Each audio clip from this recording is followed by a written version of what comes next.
A riqueza e a pobreza, continuação.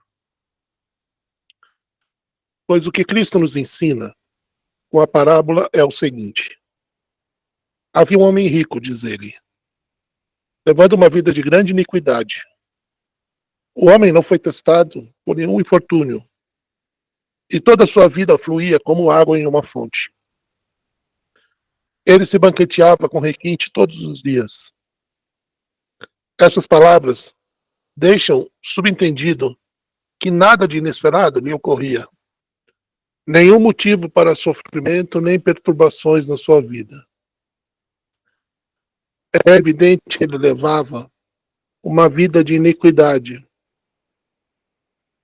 tanto pelo seu destino, quanto pelo seu desdém, que demonstrava ao pobre Lázaro. Sua negligência não se resumia ao homem à sua porta. Ele também se recusava a ajudar qualquer um, pois nenhuma esmola dava ao pobre, prostrado diante de seus olhos,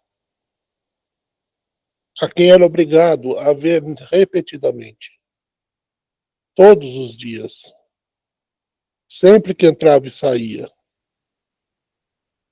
Se nada dava para aquele homem que não jazia na rua, nem em algum lugar oculto e estreito, mas sim num local onde o rico era obrigado a vê-lo ao entrar e sair, se, digo eu, não dava esmolas para o homem que jazia em tamanho sofrimento, em tal abandono, afligido por grave doença crônica, durante toda a vida, quem mais ele poderia encontrar que lhe provocasse piedade? Supondo que ele passou pelo homem no primeiro dia, seria provável que tivesse sentido alguma piedade no segundo dia. Se o ignorou de novo, com certeza, teria se comovido no terceiro ou quarto dia, ou até depois, mesmo se fosse mais cruel que os animais selvagens. Mas não sentiu tais emoções, tornando-se mais duro e mais imprudente ainda do que aquele juiz iníquo, que não temia a Deus nem tinha consideração para com os homens. Pois a persistência da viúva persuadiu aquele juiz a conceder um favor, por mais cruel e selvagem que ele fosse. As súplicas da mulher o fizeram sentir piedade, mas nem a persistência foi capaz de levar o rico a ajudar o pobre. Embora o que o pobre pedisse fosse bem mais simples de realizar e bem mais justo que as reivindicações da viúva, pois ela o procurou para obter ajuda contra os seus inimigos, enquanto o pobre implorava ao rico para livrar da fome e para não ser ignorado em sua agonia. A mulher importunava o juiz com seu pedido, mas o pobre aparecia ao rico muitas vezes por dia, sempre calado. É o suficiente para amolecer um coração de pedra. Pois quando somos importunados, costumamos nos tornar mais duros. Mas quando vemos aqueles que precisam de ajuda, em completo silêncio, sem emitir um som, sem se queixar, embora nunca saciados, mas simplesmente calando diante de nós, mesmo se formos mais insensíveis do que as pedras, sentimos-nos envergonhados diante de tamanha modéstia e somos levados à piedade. E havia mais um fato, não menos significativo. A aparência do pobre era lamentável, pois estava vencido pela fome e por uma longa doença. No entanto, nada disso dobrou aquele homem selvagem. Tal crueldade é iniquidade da pior espécie. É uma desumanidade sem comparação, pois não é o mesmo quando alguém que vive na pobreza não ajuda os necessitados, E quando alguém que desfruta de tantos prazeres negligencia aqueles que definham com a fome. Volto a dizer, ver um pobre uma ou duas vezes e passar por ele não é o mesmo que vê-lo todos os dias sem ser tocado pela piedade e generosidade diante daquele quadro persistente. E repito, não é o mesmo quando aquele tem o coração aflito pelo infortúnio e o sofrimento, não ajuda o vizinho, e quando aquele que desfruta de felicidade e boa sorte constantes e negligencia os famintos, fechando o coração, sem se tornar mais generoso em vistas de sua própria alegria. Pois sabeis com certeza que mesmo se somos os mais intratáveis dos homens, em geral nos tornamos mais gentis e bondosos quando afortunados. Mas a prosperidade não trouxe progressos para aquele homem. Ele permaneceu bestial, ou melhor, ultrapassou a crueldade e a desumanidade de qualquer fera com seu comportamento.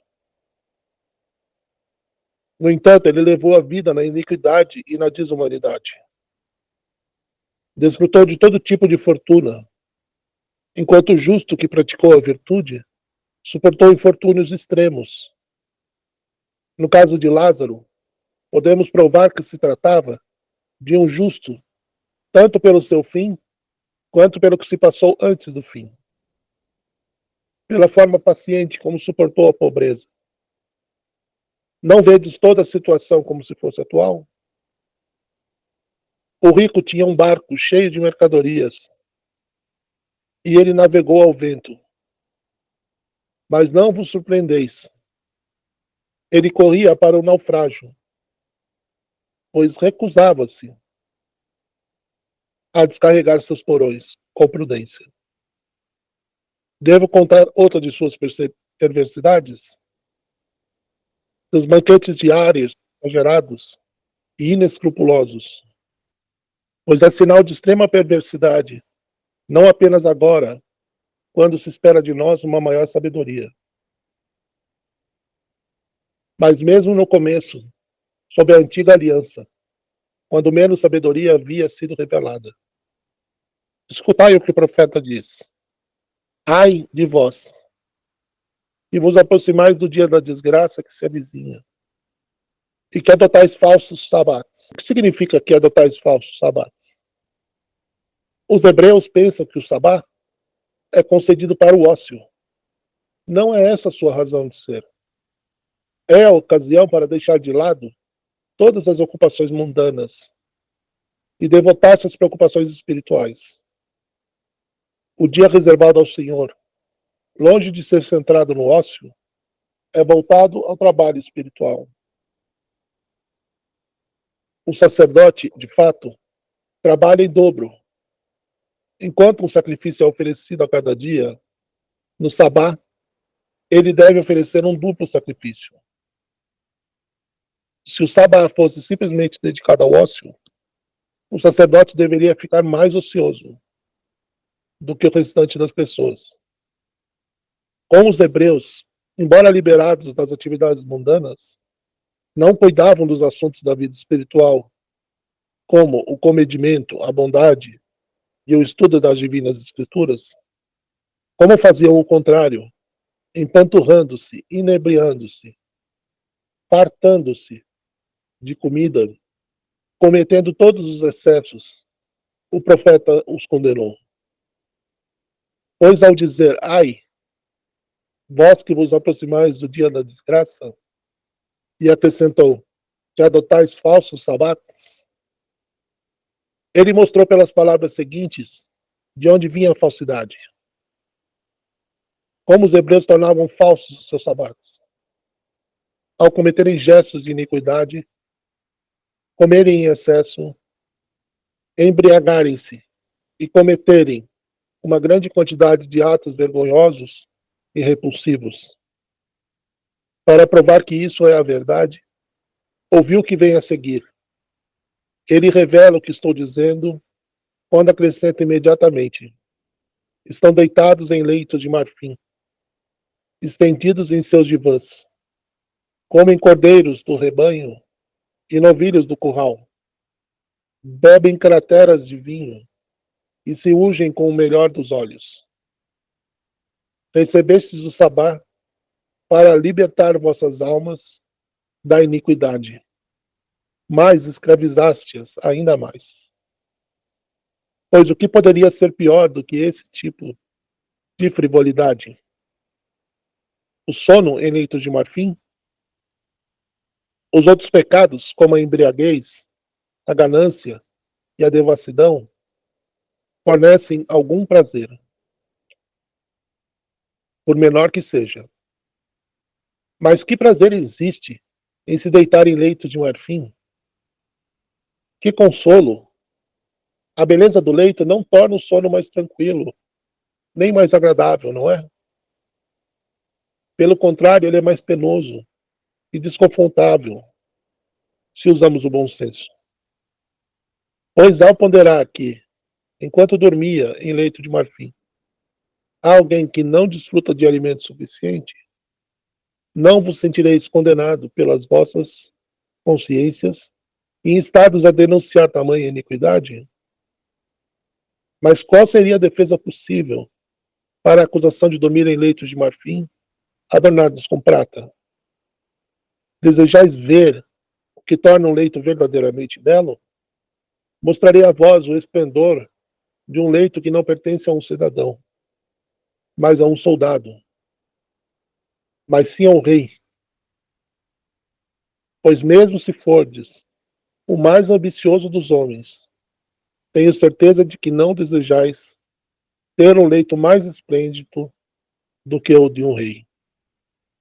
E mais, não me refiro a um rei qualquer, mas sim ao maior dos reis, ao mais majestoso de todos, e ainda é louvado em cantos por todo o mundo. Eu vos mostro o leito do abençoado Davi. Que tipo de leito ele dispunha? Não era inteiramente adornado com ouro e prata, mas por lágrimas e confissões. Ele mesmo nos diz: de noite eu choro na cama, banhando meu leito de lágrimas. Derramava lágrimas como se fossem pérolas, espalhando-as pelo seu leito. Pensai comigo como amava a Deus em sua alma. Durante o dia ele vivia muitas preocupações, com governantes, comandantes, nações, povos, soldados, guerras, paz, política e problemas, dentro e fora da sua casa, ou entre vizinhos. Tudo isso o distraía e desviava sua atenção. O tempo de lazer que o restante das pessoas usa para o sono, ele dedicava a confissões, orações e lágrimas. Não fez isso por apenas uma noite, parando na segunda, nem por apenas 2 ou 3 noites, omitindo algumas entre elas. Ele fazia isso todas as noites, pois disse: de noite eu choro na cama, banhando meu leito de lágrimas. O que revela a abundância e a constância do seu pranto. Quando tudo era silêncio e repouso, ele se encontrava sozinho com Deus. E o olho que nunca dorme estava com ele. Enquanto chorava, lamentava-se e contava seus pecados privados. Deveis fazer um leito semelhante para vós. A prata que vos cerca desperta a inveja dos homens e provoca a ira do alto. Lágrimas como as de Davi são capazes de extinguir o próprio fogo do inferno. Devo-vos mostrar outro leito? Eu me refiro ao leito de Jacó. Tinha o chão nu sobre o seu corpo e uma pedra sobre a cabeça. Por esse motivo, ele viu a rocha espiritual e a escada por onde os anjos subiam e desciam. Devemos escolher tais leitos, para que possamos ter também sonhos semelhantes. Mas, se nos deitarmos em leitos de prata, além de não ganharmos qualquer prazer, suportaremos aflições. Pois no frio mais intenso no meio da noite, enquanto dormis em vossos leitos, o pobre se joga numa pilha de palha, junto à porta dos banhos, cobrindo-se com ela, tremendo de frio, com o corpo doído, maltratado pela fome. Mesmo se fordes o mais insensível dos homens, estou certo de que vós condenareis por desfrutar de luxos desnecessários, sem permitir a ele nem aquilo que é básico. Ninguém engajando-se ao exército, como foi escrito, se deixa envolver pelas questões da vida civil. São os soldados espirituais. Esse tipo de soldado não dorme em leito de marfim. Deita-se no chão. Não é ungido com óleos perfumados. Tais são os interesses dos homens corrompidos que se envolvem com as cortesãs. Daqueles que atuam no palco, daqueles que levam uma vida imprudente. Não deveis sentir outro perfume, senão o da virtude. Nada é mais impuro para a alma do que o corpo com tal fragrância. Pois a fragrância do corpo e das roupas seriam um sinal do fedor e da imundície do interior. Quando o diabo ataca e destrói a alma com a volúpia, quando a enche com grande frivolidade, ele apaga a mancha da própria corrupção do corpo com perfumes. Assim como aqueles que são continuamente afligidos por um corrimento nasal e catarro, mancham as roupas, as mãos, os rostos, limpando os narizes. Assim também a alma do homem perverso limpará o corrimento do mal em seu corpo. Quem será capaz de esperar algo de nobre e de bom daquele que recende aos perfumes? E que se mantém na companhia de mulheres, ou melhor, das cortesãs. E leva a vida de um dançarino. Que vossa alma inspire uma fragrância espiritual, para que sejais capazes de dar o maior dos benefícios a vós e aos vossos companheiros. Não há nada mais atroz que os excessos. Ouviu o que Moisés disse a respeito. Jacó ficou gordo, robusto e corpulento. Rejeitou o Deus que o fizera. Moisés não diz que Jacó se afastou. Diz que ele rejeitou o Deus que o fizera, sugerindo como se tornara altivo e descontrolado. Em outro trecho, Moisés diz que depois de comer e beber, fica atento a ti mesmo, para que não esqueças de Javé teu Deus. Desse modo, ceder aos excessos costuma levar ao esquecimento. Quanto a vós, amados irmãos, se sentardes à mesa, lembrai-vos de que ao deixá-la deveis orar. Enchei a barriga com moderação, para não vos tornar pesados demais, para dobrar os joelhos e clamar a Deus. Não vedes como os jumentos deixam a manjedoura, prontos para caminhar, transportar cargas e realizar o serviço. Mas ao deixar a mesa, sois incapazes e inúteis para qualquer tipo de trabalho. Como evitareis de ser ainda menos digno do que os jumentos? Por que digo isso? Porque essa é a hora em que mais se precisa estar sóbrio e vigiar. O momento após a ceia é a ocasião de agradecimento, e aquele que agradece não deve estar ébrio, e sim sóbrio e vigilante. Depois da ceia, não nos recolhamos ao leito. Ponhamo-nos em oração ou corremos o risco de nos tornar mais irracionais que os animais irracionais. Sei que muitos condenarão o que eu digo, pensando que estou introduzindo em nossas vidas um costume novo e estranho. Condenarei com mais força o costume perverso que agora prevalece entre nós. Cristo deixou bem claro que depois de nos alimentar à mesa, devemos nos dedicar à oração e à leitura das divinas escrituras, e não ao sono em nossos leitos. Quando alimentou a grande multidão no deserto, ele não mandou todos para a cama para dormir. Ele os convocou a ouvir palavras divinas. Não encheu suas barrigas ao ponto de explodirem, nem os deixou inebriados. Porém, ao satisfazer a necessidade, ele os conduziu ao alimento espiritual. Façamos o mesmo. Acostumemo-nos a comer apenas o suficiente para viver, não o suficiente para nos distrair e nos prostrar. Pois não nascemos, não vivemos para comer e beber. Comemos para viver. No princípio, a vida não foi criada para o ato de comer, e sim o ato de comer para a vida.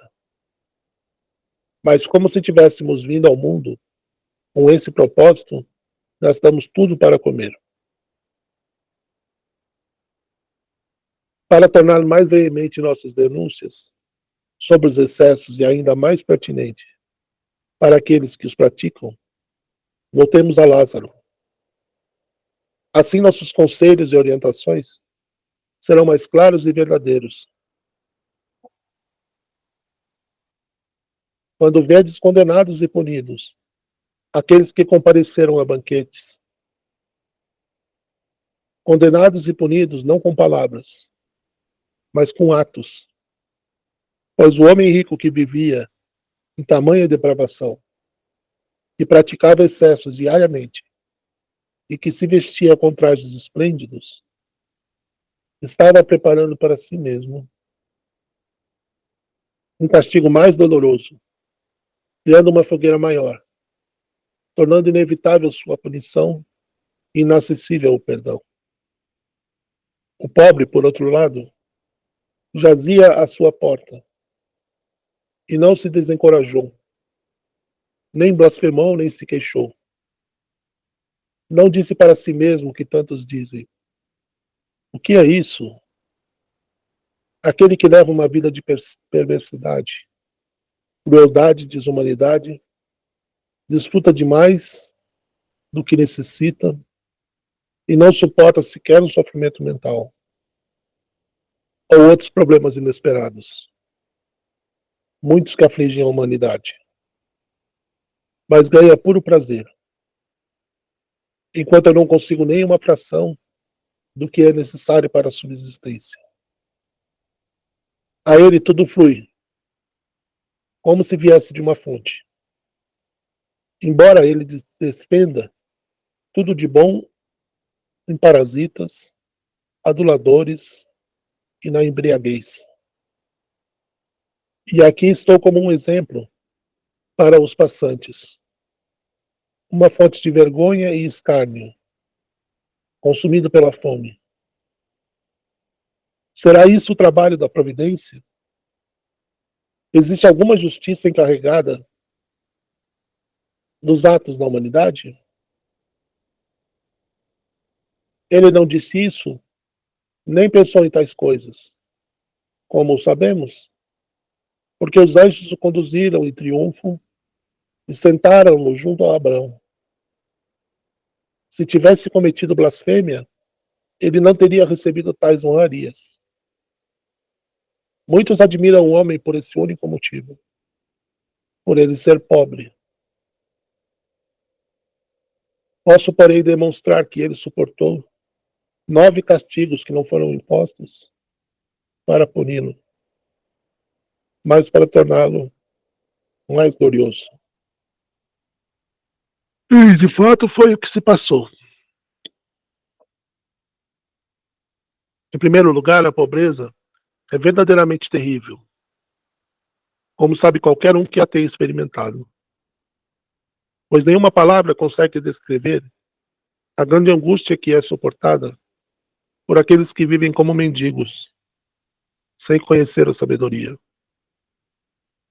Mas para Lázaro, esse não era o único problema. A pobreza somava-se à doença, num grau excessivo. Vede como ele mostra a dimensão desses infortúnios. Cristo mostrou que a pobreza de Lázaro superava toda a pobreza daquela época, ao dizer que Lázaro não desfrutava sequer das migalhas que caíam na mesa do homem rico. Em seguida, ele mostrou que a doença de Lázaro tinha o mesmo escopo da sua pobreza. Ao dizer que os cães lambiam suas feridas, Lázaro estava tão enfraquecido que não conseguia sequer espantar os cães. Jazia ali como um defunto vivo, observando a aproximação dos animais, sem forças para se proteger. Seus membros estavam tão enfraquecidos, tão consumidos pela doença e por suas dificuldades. Vedes que tanto a pobreza quanto a doença assediavam seu corpo num grau extremo. Cada uma isolada é terrível e insuportável. Quando se apresentam juntas, não seria um homem de aço o único capaz de suportá-las? Muitos adoecem com frequência, sem que lhes falte o necessário para a subsistência. Outros vivem em extrema pobreza, mas desfrutam de boa saúde. Um bem se torna um consolo para outro infortúnio. Mas aqui os dois infortúnios se apresentam juntos. Podeis me dizer que sabeis de alguém que é, ao mesmo tempo, doente e pobre, mas não vivendo em tanta solidão?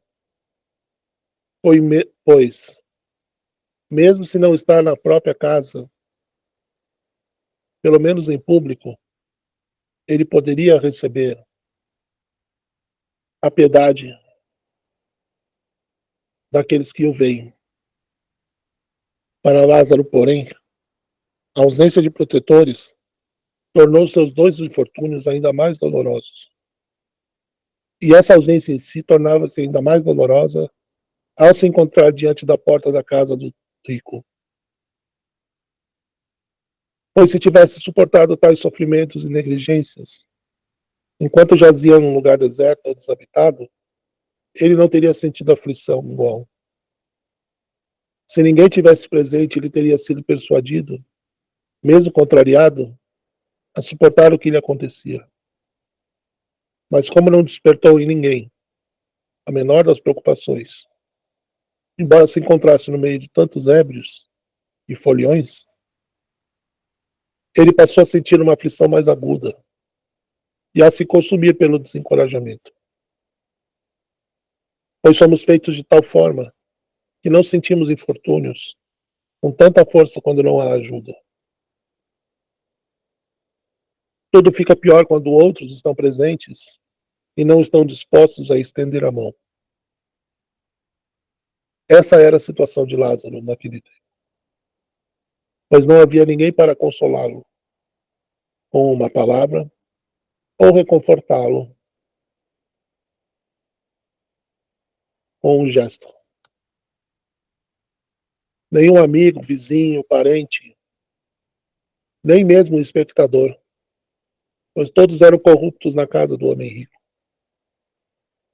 Além de tudo isso, Lázaro tinha diante de seus olhos o espetáculo de um homem rico e bem afortunado,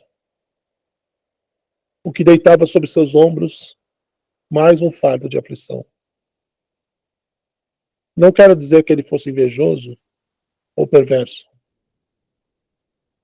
No entanto, sei que é da nossa natureza ter uma percepção mais aguçada dos nossos infortúnios quando comparamos com a prosperidade dos outros. No caso do homem rico, havia outra coisa que podia ferir Lázaro ainda mais. Tinha ele uma percepção mais apurada de suas dificuldades, não apenas ao comparar seu infortúnio com a prosperidade do rico, mas também ao considerar que o rico não se saía bem em todos os aspectos, apesar de viver com crueldade e desumanidade. Enquanto ele, vivendo com virtude e bondade, sofria terríveis infortúnios. Por esse motivo, ele suportava aflições inconsoláveis. Pois se o homem fosse justo, se fosse bom, se fosse admirável, se fosse dotado de todas as virtudes, ele não causaria pesares a Lázaro. Mas, ao contrário, aquele homem rico, que vivia em pecado e tinha atingido o topo da maldade, que demonstrava tamanha desumanidade que o tratava como um inimigo, que passava por ele como se fosse uma pedra, sem pudor nem piedade, apesar de tudo isso, aquele rico desfrutava de tal afluência. Penseis como não poderia ele afundar a alma do pobre homem como uma consequência de ondas. Pensai em como Lázaro estaria propenso a se sentir vendo parasitas, bajuladores, servos, indo para um lado e para o outro, entrando e saindo, correndo, gritando, bebendo, batendo pé e praticando todos os gêneros de libertinagem. Era como se tivesse vindo ao mundo com esse exato propósito, para ser testemunha da boa fortuna. E ele jazia à porta, suficientemente vivo, apenas para ser capaz de perceber o seu próprio infortúnio, acometido por um naufrágio, sem deixar o porto, atormentando sua alma com a mais amarga das sedes, quando tão próximo da fonte.